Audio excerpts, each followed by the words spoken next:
Yes, mga kasabi, pulos tayo. Meron naman tayo ngayon na ano to, yung labong. Ito yung mga natural na vegetable na matatagpuan lang sa mga gubat-gubat, tabing ilog. Yan, ito yung sinasabing labong. Ano kayo niya? So, chicken bites na to. Nagtamon naman, oh. Padalwa na yan.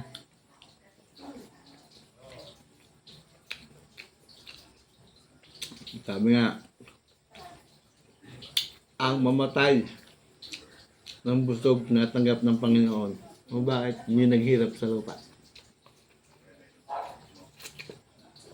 Yung may hirap lang tayo. Mali po yun. Paniniwala na yun. Talagang gusto ko lang kumain. Bilang po yun.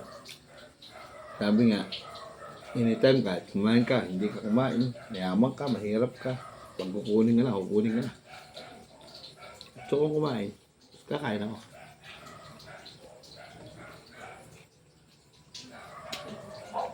Dito, pinatag. Bilang, sabi. Sabi nga, street food sila,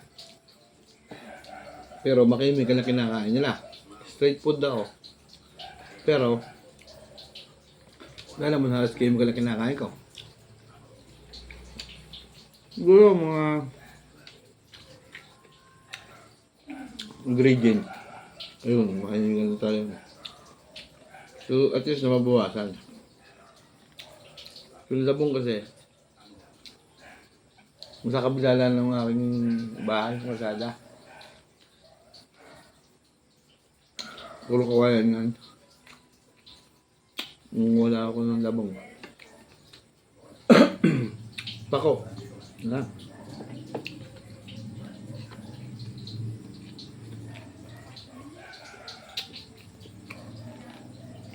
Ito naman yung mga hito. Galing sa mga Laguna Lake. Nauhan. Yung sa mga inalagaan, mga native. So, organic pa na siya. Baka sa mga chemical na katulad ng pinapakain mga pigs. Ganyan. Ilang buwan na po yung swabe. Ito lang buhay ko.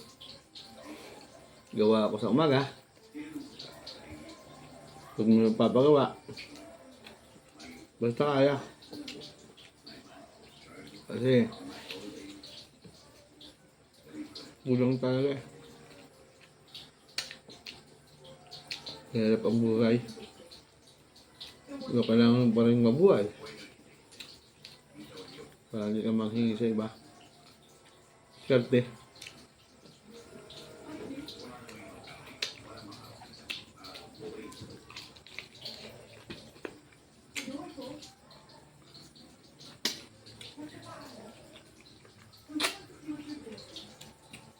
Dito. Dito.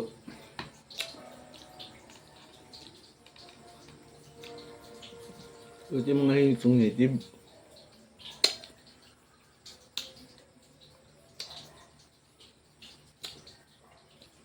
Hindi mo siya mga German. Okay. So, shout out po sa lahat ng followers dyan. 6,000 followers ko. Thank you. Follow, like, and share po sa mga nakapadaan. Salamat po sa suporta. Kain po tayo.